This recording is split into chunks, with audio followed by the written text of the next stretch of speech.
बच्चों अभी यहाँ देखें आप, इवलिन ग्लैनी की स्टोरी है।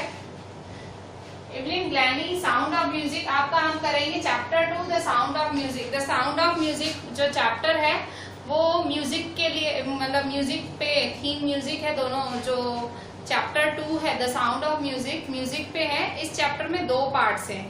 ये जो चैप्टर है इसमें 2 पार्ट्स हैं। पहले पार्ट में इवलिन ग्लैनी की स्टोरी है, ठीक है। पहला जो पार्ट है पार्ट 1, ठीक है, साउंड ऑफ म्यूजिक चैप्टर है। इसमें 2 पार्ट है। पार्ट 1 है इवलिन ग्लैनी, ठीक है। इवलिन ग्लैनी की स्टोरी है, स्टोरी ऑफ इवलिन ग्लैनी, ठीक है। इवलिन ग्लैनी की स्टोरी है। और किसने लिखी है ये इवलिन ग्लैनी की स्टोरी? ये स्टोरी लिखी है कॉली ने लिखी है, डेब्रा कॉली ने।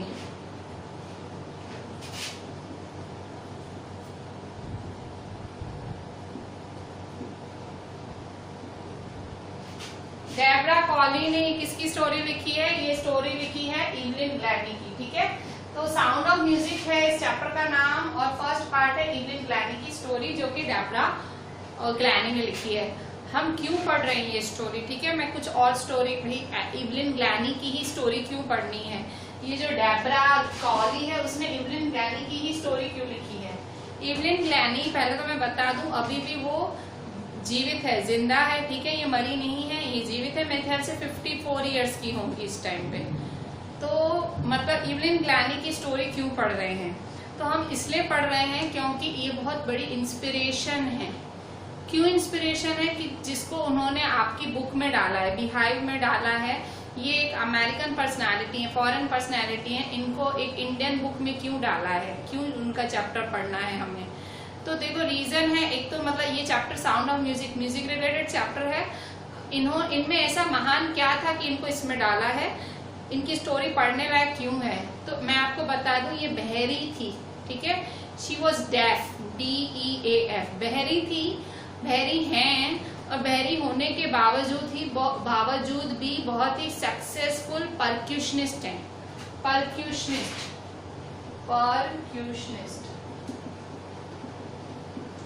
परक्यूशनिस्ट का मतलब क्या होता है? वो बहुत सारी चीजें बजा सकती हैं, ठीक है। मतलब बहुत ज्यादा मल्टीपल इंस्ट्रूमेंट प्ले कर सकती हैं, ठीक है। बहुत सारे, उनको ड्रम भी आता है।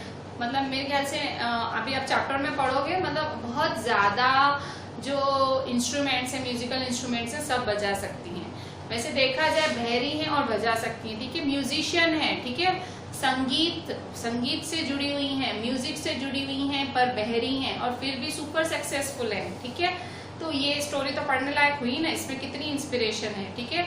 इन्होंने अपने जैसे डेफ लोगों को कितनी इंस्पिरेशन दी। इवन हम जैसे लोगों को, जिनके पास सब कुछ है, हम लोगों में मतलब हमारे सारे ऑर्गन्स परफेक्ट हैं, थैंक्स टू गॉड, ठीक है। हम बिल्कुल परफेक्ट लोग हैं, तो भी हम लोगों को इतना ज्यादा हम लोग ग्रम्बल करते हैं।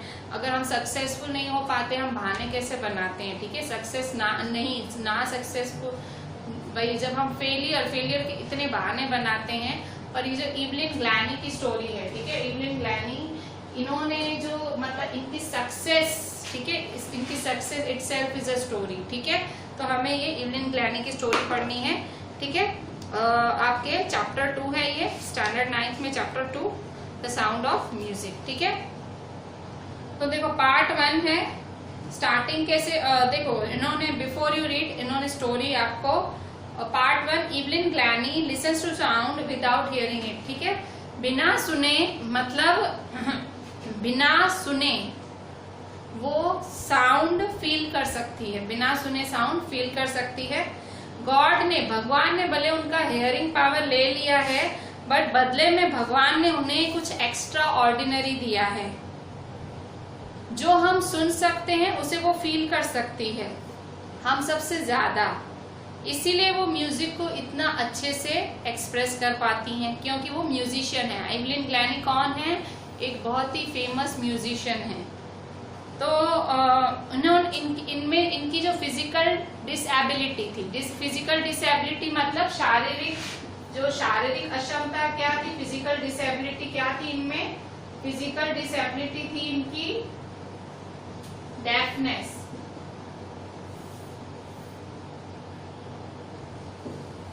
इनका जो बहरापन था वही इनकी फिजिकल डिसेबिलिटी थी। ठीक है, जो इनका बहरापन था वही इनकी फिजिकल डिसेबिलिटी थी।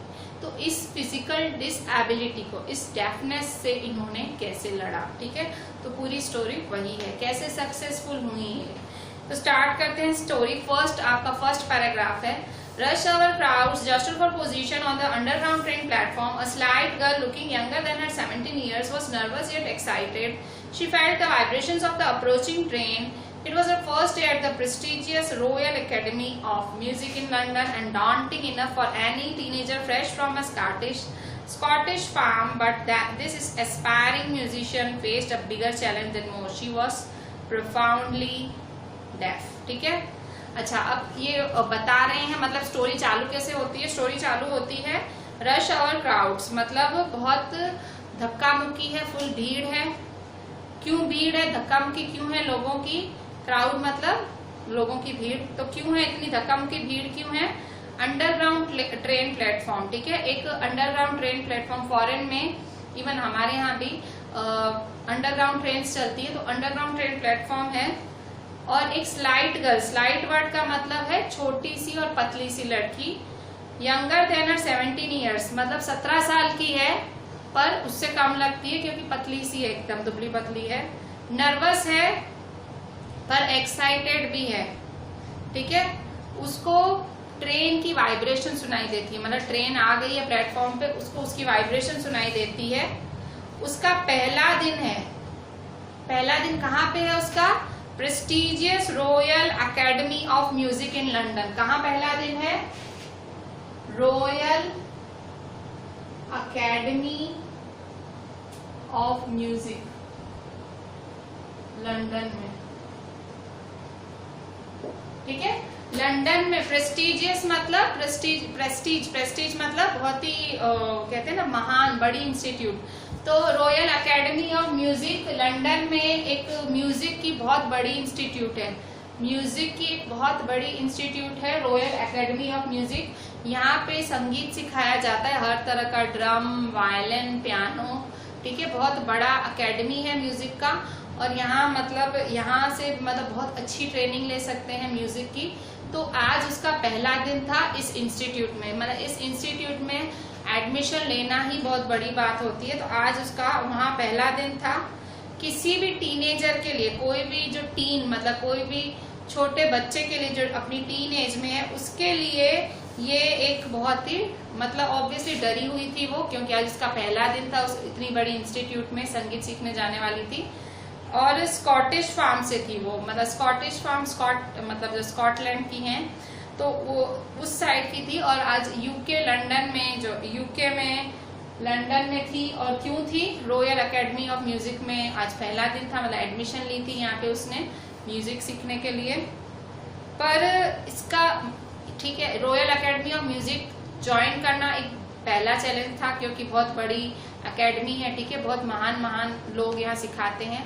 पर इससे भी बड़ा चैलेंज इसका क्या था पता है, वो डेफ थी, ठीक है, कंप्लीट डेफ थी, प्रोफाउंडली डेफ। तो उसका बहरापन इसका जो था बड़ा चैलेंज था, ठीक है। म्यूजिक सीखने से भी ज्यादा उसके लिए बड़ा चैलेंज क्या था, वो म्यूजिशियन बनना चाहती थी, पर उससे भी बड़ा चैलेंज क्या था, उसका डेफनेस। फर्स्ट पैराग्राफ में ये है। सेकेंड पैराग्राफ, इवलिन ग्लैनीज, अब उसका बैकग्राउंड, इवलिन ग्लैनी का background. Evelyn Glennie's loss of hearing had been gradual, मतलब जो उसका बहरापन था वो धीरे धीरे हुआ, ग्रेजुअल कैसे हुआ। उसकी मदर को याद है कि जब वो 8 साल की थी, Evelyn was waiting to play the piano, they called her name and she didn't move, ठीक है।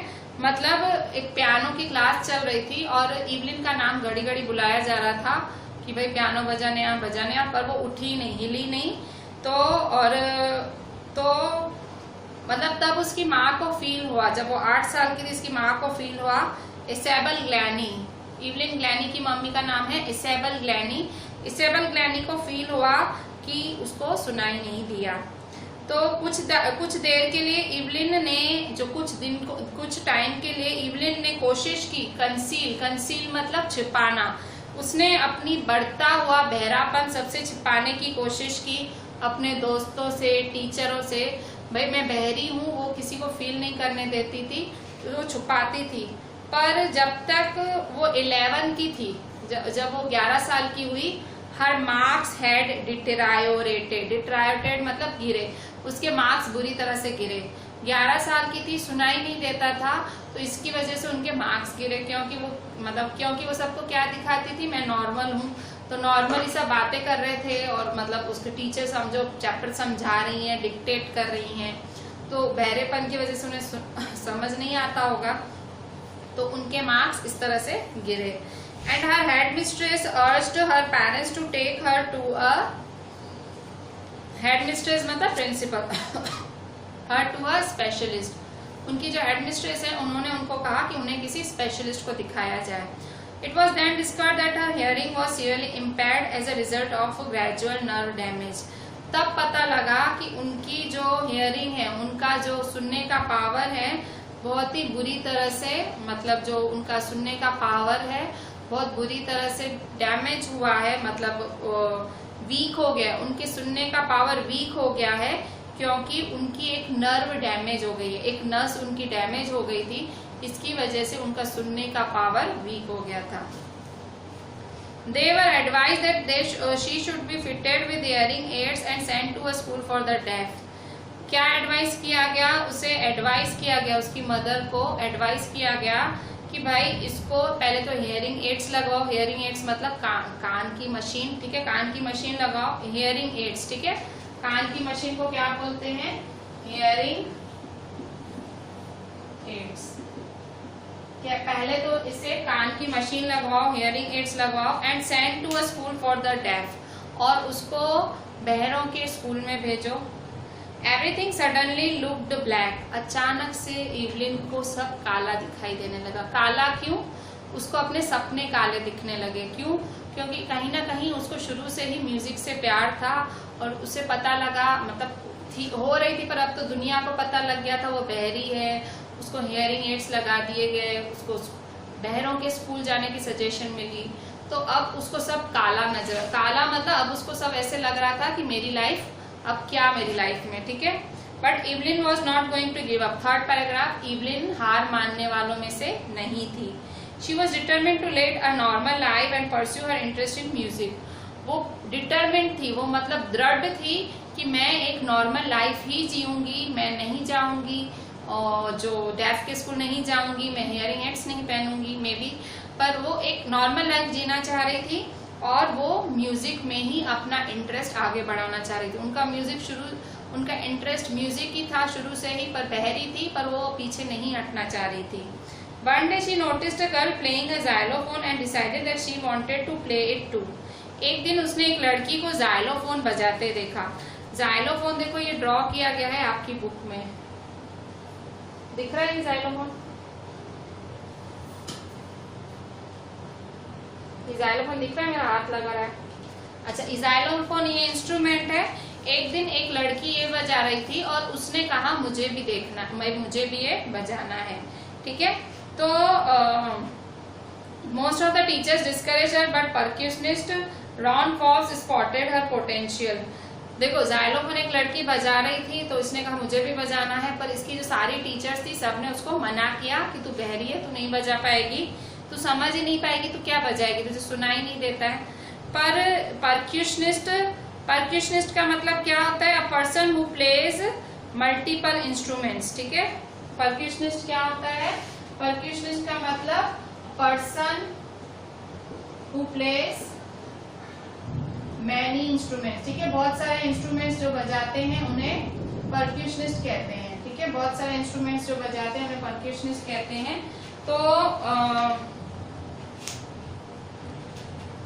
तो सबने उसको नकारा, सब टीचर्स ने उसको भाई कि नहीं भाई तू जाइलोफोन नहीं बजा पाएगी। पर तब परक्यूशनिस्ट थे एक रॉन फॉब्स करके परक्यूशनिस्ट थे, रॉन फॉब्स, ठीक है। मे बी म्यूजिक टीचर्स ने उसको वो किया, जो सारे म्यूजिक टीचर्स थे उस जब मतलब म्यूजिक सीखने के लिए गई होगी तो सब म्यूजिक टीचर्स ने उसे डिस्करेज किया, नहीं भाई तू बहरी है, तू कैसे बजाएगी, ठीक है। पर एक परक्यूशनिस्ट थे जो मतलब वो भी एक म्यूजिशियन थे जो सब बजा लेते थे, रॉन फॉक्स, उन्होंने उसको प्रेरणा दी, ठीक है, उन्होंने उसको उत्साहित किया कि नहीं तू बजा सकती है, ठीक है। Spotted he began by tuning 2 large drums to different notes. उन्होंने उसको कैसे सिखाया, मतलब सारी म्यूजिक टीचर्स ने बोला भाई नहीं तू नहीं बजा सकती है, पर जो ये परक्यूशनिस्ट थे रॉन फॉक्स, उन्होंने उसको उसका जो पोटेंशियल था वो पहचाना, उसकी जो क्षमता थी वो पहचानी। उन्होंने क्या किया, उन्होंने एक बड़ा ड्रम और एक छोटा ड्रम उन्होंने दोनों बजाने चालू किए और अलग अलग जो कहते हैं ना नोट्स, मतलब अलग अलग नोट्स में बजाने चालू किए। तो don't listen through your ears, he would say try to sense it some other way. उसको क्या समझाते थे, वो एवलिन को बोलते थे कि तू कानों से मत सुन, ये तू म्यूजिक को किसी और तरह से फील कर, भाई म्यूजिक फीलिंग है, तू उसको सुन मत फील कर, ठीक है। तो try to sense it some other way, suddenly I realise I could feel the higher drum from the waist up and the lower one from the space down. जब वो 2 ड्रम्स बजाते थे, एक बड़ा ड्रम और एक छोटा ड्रम, तो उसने देखा कि उसके एवलिन ने क्या कैसे फील किया उसको ड्रम को, वेस्ट क्या ऊपर, वेस्ट मतलब कमर के ऊपरी भाग में वो बड़ा ड्रम फील कर सकती थी और कमर के निचले भाग में वो छोटा ड्रम फील कर सकती थी। उसे फीलिंग आई कि मैं बड़ा ड्रम ऊपरी भाग से फील कर सक रही हूँ और छोटा ड्रम निचले भाग से फील कर सकती हूँ, ठीक है। और Fox repeated the exercise and soon Evelyn discovered that she could sense certain notes in different parts of her body.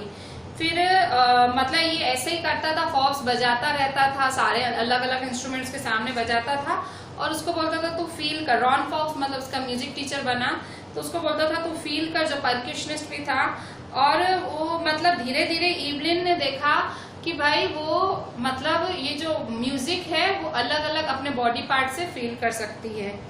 I had learned to open my mind and body to sounds and vibrations. Ron Fox की वजह से अब वो अपना मतलब music को sound से पहचानने लगी थी, ठीक है। म्यूजिक को अपने बॉडी पार्ट से, बॉडी पार्ट वाइब्रेट होते थे, वाइब्रेट मतलब वाइब्रेशन होती है ना, उसके वाइब्रेशन धड़ धड़ धड़, मतलब वो उसकी आवाज नहीं, उसकी फीलिंग से पहचानने लगी म्यूजिक को। The rest was share determination and hard work. पहला तो उसने म्यूजिक को कैसे पहचाना, अपने बॉडी पार्ट से पहचाना चालू किया और फिर बाकी वो बहुत डिटरमिनेट थी। डिटर्मिनेशन मतलब दृढ़ थी कि भाई मुझे करना है तो करना है, और दूसरा हार्ड वर्क, ठीक है। मतलब 3 चीजें जो इन्होंने क्या की थी, मतलब ये म्यूजिक में क्यों सक्सेसफुल हुई। तो पहला क्या है, पहला म्यूजिक को उन्होंने बॉडी पार्ट से पहचानना चालू किया। She sensed music, she sense music through her body parts, ठीक है। उसने अपने बॉडी पार्ट्स से पहचानना चालू किया। दूसरा क्या था उनका हार्ट मतलब डिटर्मिनेशन, शेयर डिटर्मिनेशन, मतलब डिटर्मिनेशन बहुत था। शेयर मतलब तगड़ा, डिटर्मिनेशन मतलब दृढ़ संकल्प, भाई करना है तो करना है, शेयर डिटर्मिनेशन, ठीक है। थर्ड क्या था, third number and hard work, ठीक है। हार्ड वर्क मतलब उनकी मेहनत। तो ये 3 चीजें थी जो कि इन्होंने मतलब जो हमारी कौन थी, इवलिन की ये 3 चीजें थी जिन्होंने इनको एज अ फेमस म्यूजिशियन बनने में मदद की, ठीक है। तो शी अभी 4th पैराग्राफ में आए अपने page 18। She never looked back from that point onwards. She toured the UK with the youth orchestra and by the time she was 16, she had decided to make music her life, ठीक है। इसके बाद कभी उन्होंने मुड़ के नहीं देखा। शी टूर्ड यूके, ठीक है, यूनाइटेड किंगडम का टूर किया, एक यूथ ऑर्केस्ट्रा के साथ उन्होंने टूर किया। और जब तक वो 16 की थी, यूथ ऑर्केस्ट्रा मतलब टीम होती है, ठीक है, ऑर्केस्ट्रा मतलब एक म्यूजिकल टीम होती है, उस टीम के साथ उसने टूर किया। टूर करते हैं ना म्यूजिशियंस, जगह जगह जाते हैं, ठीक है, पासेस मिलती हैं, फिर हम अटेंड करते हैं, कॉन्सर्ट्स नहीं होते वैसा। और जब तक वो 16 साल की थी, उन्होंने कहा कि मुझे म्यूजिक को ही मेरी जिंदगी बनाना है, मतलब म्यूजिक को कैरियर बनाना है, म्यूजिक को ही जिंदगी बनाना है। तो उन्होंने रॉयल एकेडमी ऑफ म्यूजिक, जिससे चालू हो रही है story, royal academy of music में उन्होंने ऑडिशन दिया, ठीक है। मैंने आपको क्या बोला, वहाँ एडमिशन लेना बहुत आसान नहीं है, तो उन्होंने वहाँ ऑडिशन दिया, वहाँ उन्होंने टेस्ट दिया और scored one of the highest marks in the history of the academy. उस अकेडमी की हिस्ट्री के सबसे, हिस्ट्री मतलब थ्रू आउट आज तक जितने भी म्यूजिशियंस आए थे उस अकेडमी में सबसे अच्छे मार्क्स लाई थी इवलिन म्यूजिक में, ठीक है। वहां मतलब एडमिशन लेने के लिए टेस्ट देना पड़ता था, ऑडिशन देना पड़ता था। वो ऑडिशन जो मतलब रॉयल अकेडमी ऑफ म्यूजिक में जाके वो म्यूजिक सीखना चाहती थी तो उसमें ऑडिशन देना पड़ता था। जब उन्होंने ऑडिशन दिया तो highest marks in the history of royal academy of music उनको मिले, मतलब आज तक किसी को इतने मार्क्स नहीं मिले थे, ठीक है। Scored one of the highest marks in the history. She gradually moved from orchestral work to solo performances. अब धीरे धीरे ऑर्केस्ट्रा पहले ऑर्केस्ट्रा में काम करती थी, ऑर्केस्ट्रा मतलब ग्रुप में काम करती थी, अब धीरे धीरे सोलो परफॉर्म करने लगी। सोलो मतलब अकेली स्टेज पे परफॉर्म करती थी। At the end of her 33-year course she had captured most of the top awards, ठीक है। मतलब जो ये इन्होंने जो ज्वाइन की थी रॉयल अकेडमी ऑफ म्यूजिक उसमें उन्होंने कितने साल का कोर्स किया? 3 years का कोर्स किया। 3 years का कोर्स किया, उसमें इनको बहुत सारे अवार्ड्स मिले, ठीक है। टॉप अवार्ड्स मतलब अकेडमी अंदर ही अंदर कंपटीशन कराती रहती थी म्यूजिशियंस का। मतलब आप सोचो जहाँ जो अकेडमी ऑडिशन से तो अंदर लेती है तो कितनी मतलब बड़ी अकेडमी होगी, ठीक है। तो वो अकेडमी में इतने अलग अलग जो भी फंक्शंस वगैरह कुछ भी होता था तो उसमें उसके मतलब अवार्ड्स बहुत मिलते थे, ठीक है। And for all this, 5th paragraph, ठीक है, page number 18। And for all this Evelyn won't accept any hint of heroic achievement. वो इतना कुछ मतलब आप देखो तो एक जो बहरी बच्ची है जिसको म्यूजिक करना है और म्यूजिक में घुसी और इतनी बड़ी एकेडमी में जाके उसने एडमिशन ली, फिर वहां अवार्ड्स जीतती, पर उसको ये सब अचीवमेंट नहीं लगा। मतलब उसको अचीवमेंट की भनक भी नहीं थी कि मैं जीत रही हूँ, मेरी सक्सेस है, उसको ये फीलिंग भी नहीं आ रही थी। If you work hard and know where you are going you will get there. वो क्या मानती थी, अगर आप मेहनती हो, मेहनत करते हो और आपको पता है मेरे को जाना कहाँ है, भाई मेरा लक्ष्य क्या है, तो आप उस वहां जरूर पहुंचोगे, उसका वही मानना था। And she got right to the top the world's most sought after multi percussionist with the mastery of some 1000 instruments and hectic international schedule. मतलब जहां उसको पहुंचना था वो पहुंच गई।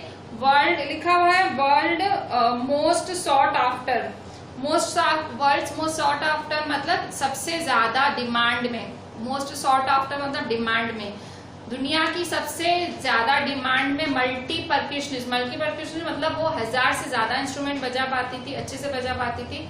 और उनके इंटरनेशनली अलग अलग देशों में कॉन्सर्ट्स होते थे और सब उनको बुक करना चाहते थे म्यूजिक में, ठीक है। सब उनको अपने यहाँ बुलाते थे, इनवाइट करते थे और वो अच्छी खासी फीस लेती थी, ठीक है, जाने की।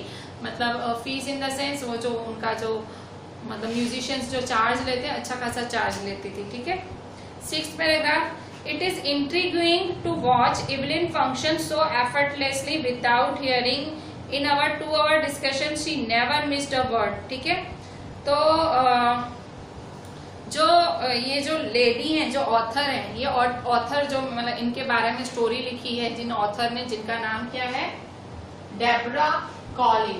डेब्रा कॉली ने इनके साथ जो इनके ऊपर जो स्टोरी लिखी, तो स्टोरी थोड़ी ऐसे ही लिख दी, इनके साथ बैठी बाकायदा 2 घंटा डेब्रा कॉली इवलिन ग्लेनी का इंटरव्यू ले रही थी। 2 घंटा इंटरव्यू लिया। तो मतलब आप फैसिनेटिंग, मतलब आप अगर आप होते तो आप फैसिनेट हो जाते, आप हैरान हो जाते। 2 घंटे के डिस्कशन में वो जो डेब्रा बोल रही थी ना, वो सब समझ रही थी इवलिन। भाई बहरी थी तो भी सामने वाला जो बोल रहा था वो समझ रही थी। Man with bushy beards give me trouble, she laughed, वो हंसी। इवलिन ने क्या बोला, जिन आदमियों की बहुत दाढ़ी होती है ना उसमें मेरे को तकलीफ होती है।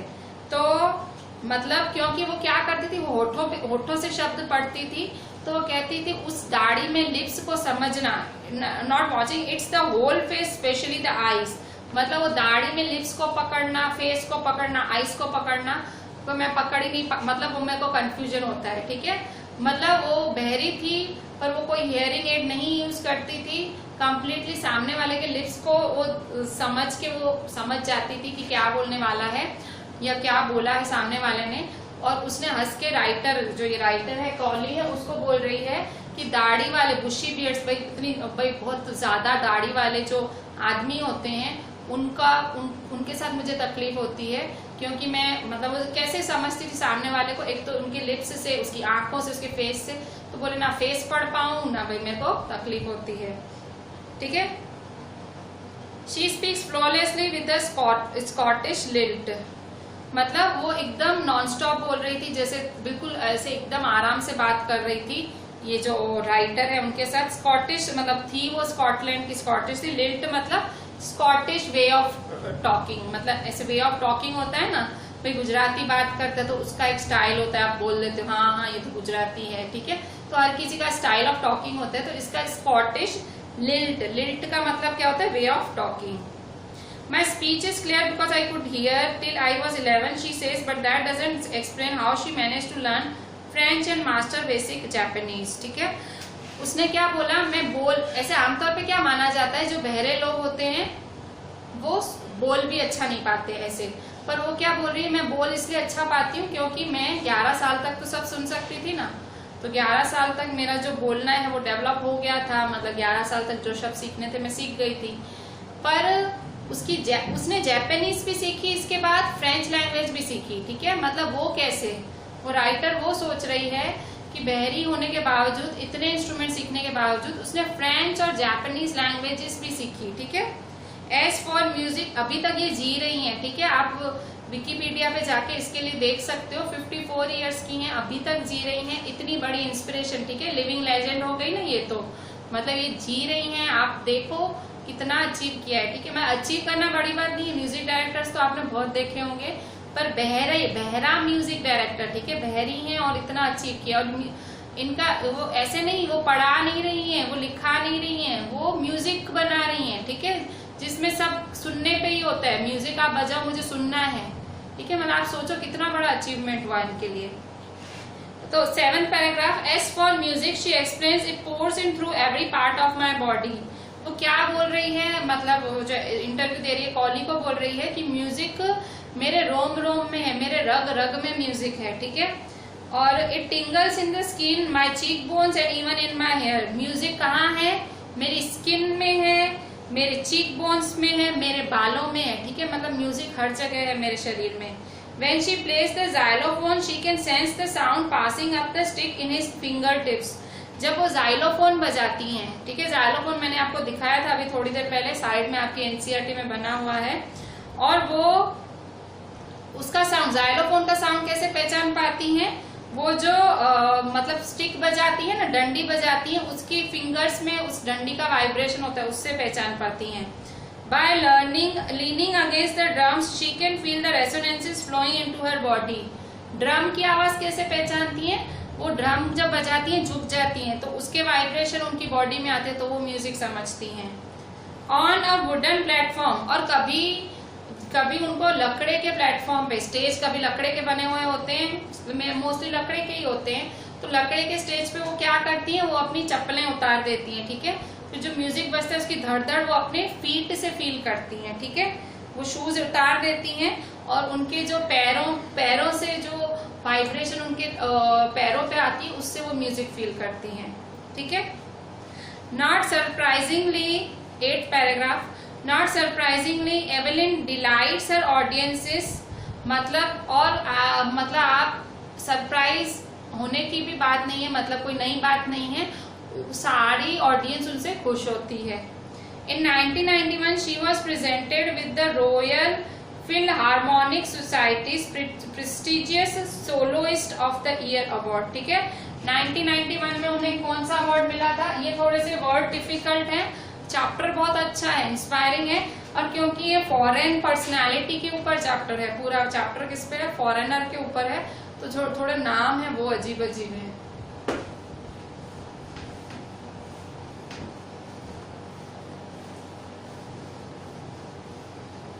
क्या है देखें यहाँ पे, 1991 में उनको कौन सा अवार्ड दिया गया, रॉयल फिल्हार्मोनिक सोसाइटी। ठीक है, रॉयल फिल्हार्मोनिक सोसाइटी, मतलब ये एक संस्था थी, रॉयल फिल्हार्मोनिक सोसाइटी प्रेस्टिजियस, प्रेस्टिजियस मतलब बहुत ही महान, मतलब बहुत ही कहते हैं ना इज्जत वाला, भाई महान award. Soloist of the year award, कौन सा अवार्ड मिला?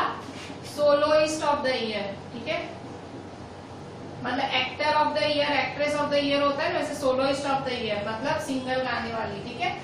रॉयल फिल्हार्मोनिक सोसाइटी ने दिया था ये अवार्ड 1991 में, ठीक है।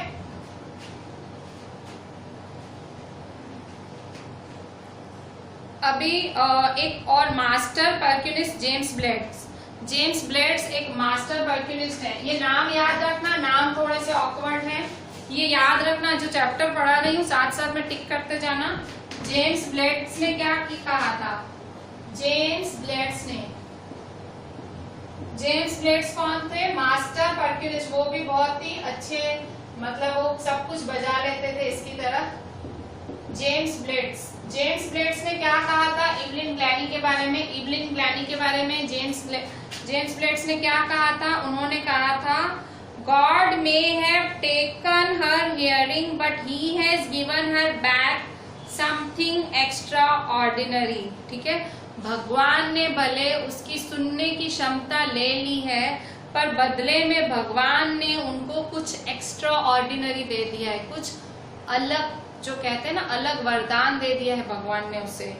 What we hear she feels, हम जो सुनते हैं उसे वो फील करती। कौन ये सब बोल रहा है? जेम्स ब्लेड्स, जो कि खुद एक मास्टर परक्यूनिस्ट है, ठीक है। मतलब वो उनकी तारीफ में ऐसा बोल रहे हैं इवलिन ग्लैनी की, कि भगवान ने उनको हियरिंग ले ली है, पर साथ में उनको कुछ एक्स्ट्रा ऑर्डिनरी दे दिया है। हम जो सुनते हैं वो फील करती हैं, और हमसे ज्यादा डीपली वो फील करती है। मतलब हम जितना सुनने वाले भी जितना फील नहीं कर पाते हैं आवाज को, उतना वो फील करती हैं। That is why she expresses music so beautifully, और इसीलिए उसका म्यूजिक इतना ब्यूटीफुल होता है। आप सुनो तो एकदम उसका एक्सप्रेशन बहुत ही ब्यूटीफुल होता है उसके म्यूजिक का, ठीक है। 9th paragraph, Evelyn confesses that she is something of a workaholic. Evelyn क्या कन्फेस कर रही है? एवलिन कह रही है मैं एक तरह की वर्काहॉलिक हूँ। क्या है वर्काहॉलिक? मतलब जिसको काम करने की आदत हो, बहुत ज्यादा काम करने की, ठीक है। वर्काहॉलिक वो होता है जिसको काम ही सूझता है, वर्काहॉलिक, ठीक है। अल्कोहलिक कौन होता है? जो अल्कोहल छोड़ नहीं सकता। वर्काहॉलिक वो होता है जो काम छोड़ नहीं सकता, जिसको काम ही काम सूझता है, ठीक है। ओनली वर्क, ठीक है।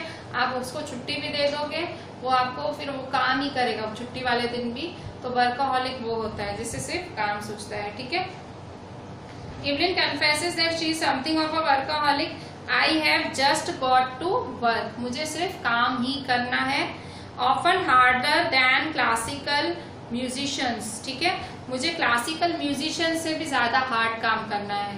क्लासिकल म्यूजिशियंस कौन? जो कहते हैं ना पुराने, जो कहते हैं क्लासिकल वर्ड के लिए क्या बोलते हैं? एंशियंट म्यूजिशियंस नहीं होते हैं जो एकदम क्लासिकल, जो क्लासिक म्यूजिक, ठीक है, पुराना म्यूजिक और कितना मतलब ब्यूटीफुल म्यूजिक था। तो कह रही है उनसे ज्यादा मुझे काम करना है, उनसे ज्यादा हार्ड डिफिकल्ट काम करना है। इवलिन ग्लैनी क्या बोल रही हैं? इवलिन ग्लैनी बोल रही हैं कि मैं वर्काहॉलिक हूँ और मुझे कैसे काम करना है?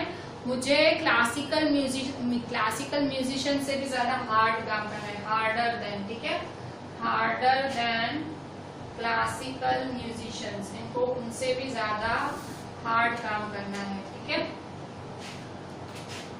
But the rewards are enormous, क्या बोल रही है? रिवॉर्ड्स आर इनॉर्मस, मैं इतना काम कर रही हूँ, रिवॉर्ड्स मतलब पैसे, ठीक है, पर पैसे बहुत जबरदस्त हैं, ठीक है। मतलब मेहनत करती हूँ, काम करती हूँ और मैं कोशिश करती हूँ कुछ नया करूँ, पर सामने ऑब्वियसली रिवॉर्ड्स भी इनॉर्मस होंगे, मतलब इतना ब्यूटीफुल म्यूजिक प्रोड्यूस करती हैं। Apart from the regular concerts, Evelyn also gives free concert in prisons and hospital. वो कॉन्सर्ट करती थी, आपको पता है ना, जो म्यूजिशियंस वगैरह होते हैं वो कॉन्सर्ट करते हैं, तो ये भी इवलिन भी कॉन्सर्ट्स करने जाती थी। तो रेगुलर जो कॉन्सर्ट्स करती थी, जो पैसे के ऊपर करती थी, इंटरनेशनली उनको बाहर के देशों में भी बुलाया जाता था, अलग अलग जगहों पे फंक्शंस पार्टीज वगैरह में, तो सब जगह जाती थी और चार्ज करती थी। पर प्रिजन्स और हॉस्पिटल्स में वो फ्री कॉन्सर्ट्स करती थी, ठीक है। मतलब वो क्या क्या काम, वर्किंग स्टाइल क्या था उनका, वर्किंग स्टाइल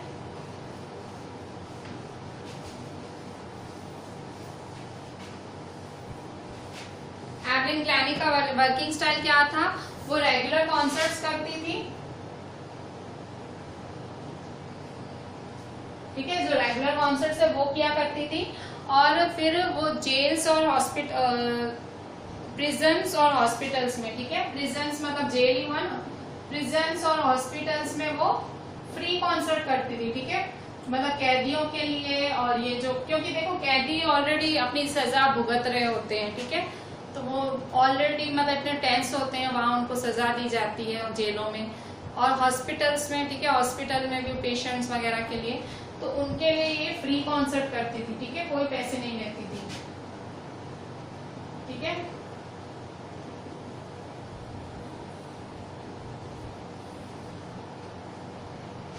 कोई पैसे नहीं लेती थी, ठीक है।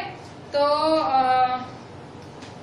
She also gives high priority to classes for young musicians, ठीक है, वो और किसको प्रायोरिटी देती थी, प्रायोरिटी मतलब उनके लिए प्रायोरिटी, अगर उनको कहा जाए ना आपको एक जगह कॉन्सर्ट करने जाना है एक बड़ी जगह, पर वो प्रायोरिटी किसे, सबको टॉप लिस्ट पे, मतलब प्रायोरिटी मतलब टॉप लिस्ट पे आप किसको रखते हो, मैं आपको रोज काम भेजती हूँ, ठीक है, तो आप मुझे मेरा काम जो मैं आपको भेजती हूँ और मैं कहती हूँ मुझे चाहिए, आप मेरे को कितने अच्छे से करके कितने टाइम में करके भेज रहे हो वो बताता है मैं आपकी प्रायोरिटी लिस्ट में कहाँ हूँ, ठीक है।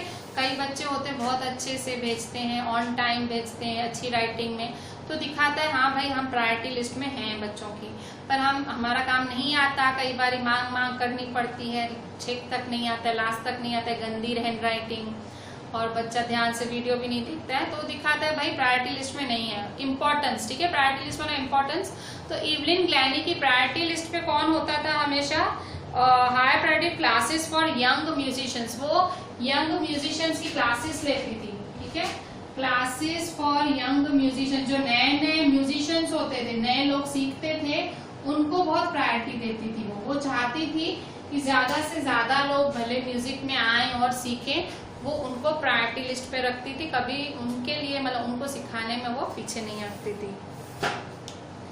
Ann Richlin of the Beethoven Fund for Deaf Children says, Beethoven Fund for Deaf Children, ठीक है, ये भी एक संस्था का नाम है, इसकी नाम है ना बहुत, आप टिक करते जो नाम बहुत ज्यादा ऑकवर्ड है, क्योंकि मैंने आपको पहले ही बताया ये फॉरेन स्टोरी है, ठीक है, तो नाम ऑकवर्ड ही होंगे, इंडियन स्टोरी होती है तो भी थोड़े रिलेटेबल नाम होते हैं, पर एकदम कंप्लीट फॉरेन स्टोरी है, इसमें नाम देखो क्या है, Ann Richlin of the Beethoven Fund of Deaf Children, ठीक है, Beethoven Fund for Deaf Children एक संस्था का नाम है जो बहरे बच्चों के लिए संस्था है, ठीक है,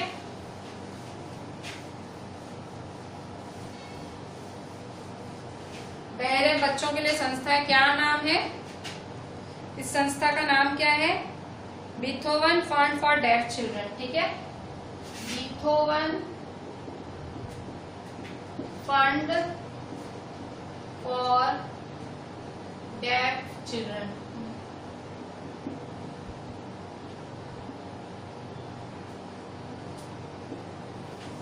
ठीक है, बहरे बच्चों की संस्था है Beethoven Fund for Deaf children. ये संस्था की जो एन रिचलिन है, ठीक है, एन रिचलिन क्या बोलती हैं इस संस्था की, एन रिचलिन है एक, ठीक है, ये इसकी या तो वो होंगी मैनेजर वगैरह होंगी या कुछ होंगी, ठीक है, तो इस संस्था का नाम क्या है, Beethoven Fund for Deaf children, Beethoven Fund for Deaf children की संस्था की जो एन रिचलिन है, वो एन रिचलिन क्या बोलती हैं, she is a shining inspiration for Deaf Children, ठीक है, कि वो बहरे बच्चों के लिए शाइनिंग इंस्पिरेशन है, शाइनिंग मतलब जगमगाती इंस्पिरेशन है, ठीक है, सोर्स ऑफ इंस्पिरेशन है, ये इंस्पायर करती हैं बहुत सारे बहरे बच्चों को। They see that there is nowhere that they can not go, क्या बोल रही हैं, वो बच्चे क्या सीखते हैं इनसे, क्या देखते हैं इनमें कि ऐसी कोई जगह नहीं है जहां हम पहुंच नहीं सकते, ठीक है, एवलिन ग्लैनी जो बहरे बच्चे हैं उनके लिए एक बहुत बड़ी इंस्पिरेशन है, उनको देख के उन बहरे बच्चों को फीलिंग आती है कोई ऐसी जगह नहीं है जहां हम पहुंच नहीं सकते, ठीक है। 10th paragraph. Evelyn Glanny has already accomplished more than most people twice her age.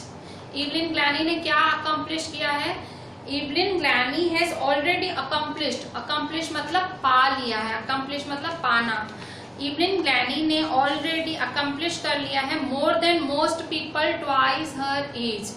उनसे जो दुगने, जो डबल एज के लोग होते हैं, उनसे ज्यादा उन्होंने पहले ही हासिल कर लिया. अकम्प्लिश करना मतलब हासिल कर लिया है. मतलब जैसे आपने देखा 17 में तो उन्होंने यहाँ से 3 साल में डिग्री ले ली, इन्होंने रॉयल अकेडमी से डिग्री भी ले ली, इतने अवार्ड्स भी जीते. देखो उम्र कितनी कम थी, तो जितना इन्होंने इतनी कम उम्र में अचीव किया है, उनसे डबल एज के जो साधारण नॉर्मल लोग होते हैं वो भी नहीं अचीव कर पाते. ठीक है, तो उन्होंने ऑलरेडी बहुत ज्यादा और बहुत जल्दी अचीव कर लिया है. सक्सेस उनको बहुत अच्छी मिली है. She has brought percussion to the front of the orchestra and demonstrated that it can be very moving. मतलब जो ऑर्केस्ट्रा में परक्यूशन होता था, मतलब अलग अलग इंस्ट्रूमेंट्स का बजाना जो ऑर्केस्ट्रा में होता था, उसने उसको आगे रखा है. मतलब लोगों को बताया है कि जो ये म्यूजिक होता है वो आगे रखने के लिए ड्रम प्लेइंग, पियानो प्लेइंग, ये सब आगे रखने की चीजें. तो उन्होंने, उनकी वजह से ऑर्केस्ट्रा में परक्यूशन को एक अगला स्थान मिला है. ऑर्केस्ट्रा मतलब पूरी बैंड होती है, तो उसमें एक जो ये सारे इंस्ट्रूमेंट्स प्लेइंग है उनको भी एक इम्पोर्टेंस मिला है उनकी वजह से. And demonstrate it can be very moving. ठीक है, बहुत मतलब ये moving in the sense successful हो सकता है. She has given inspiration to those who are handicapped people who look to her and say. उन्होंने किसको इंस्पिरेशन दी है? उन्होंने हैंडीकैप को इंस्पिरेशन दी है. हैंडीकैप मतलब फिजिकल डिसेबिलिटी वाले लोग. ठीक है, कोई भी फिजिकल डिसेबिलिटी.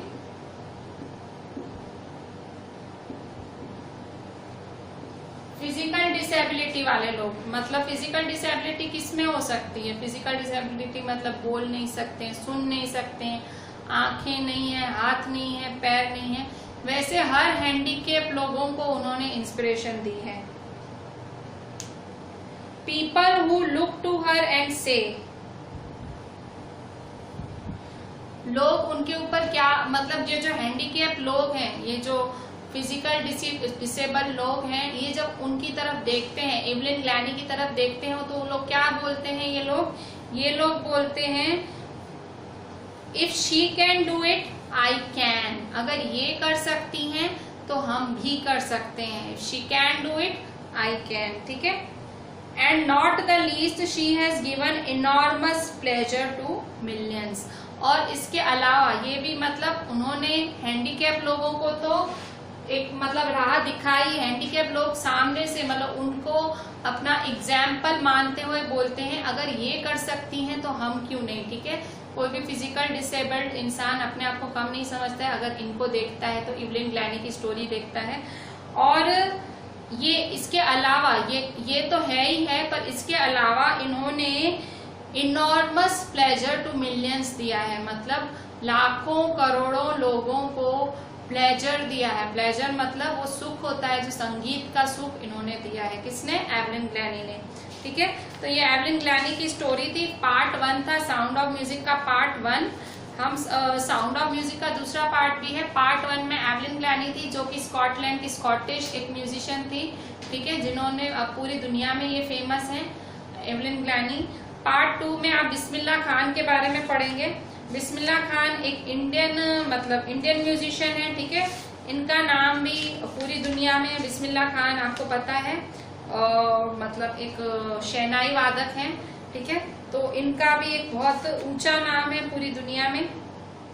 ठीक है, तो एवलिन ग्लैनी परक्यूशनिस्ट थी. अभी आप नेक्स्ट, मतलब जो म्यूजिशियंस हैं, इस पे साउंड ऑफ म्यूजिक चैप्टर है. आज हमने पार्ट 1 किया. ठीक है, पार्ट 1 एवलिन ग्लैनी. अब हम पार्ट 2 कल करेंगे. पार्ट 1 में हमने एवलिन ग्लैनी से रिलेटेड सब कुछ सीखा. भाई क्या है वो, उनको ये डेफनेस कैसे हुई, फिर उन्होंने डेफनेस के सामने उन्होंने क्या किया, उनके सपने क्या थे, क्या वो अपने सपनों में पीछे हटी नहीं हटी. ठीक है, तो उन्होंने सब कुछ अचीव किया. एक नॉर्मल इंसान जो अचीव कर सकते उससे डबल उन्होंने बहुत जल्दी अचीव किया. वो डिटरमिन्ड थी, वर्काहॉलिक थी, ठीक है, उनको काम से बहुत प्यार था, ठीक है, मतलब ये हैं, अभी तक जीवित हैं, ठीक है। तो मैं आपको ये जो चैप्टर है इसके सारे क्वेश्चन आंसर्स जो है मैं आपको व्हाट्सएप करूंगी और आपको मुझको अच्छे से लिख के भेजना है, और अच्छे से देखिएगा वीडियो, पूरा डिटेल्ड वीडियो है, पूरा चैप्टर अच्छे से एक्सप्लेन किया हुआ है। चलिए, थैंक यू।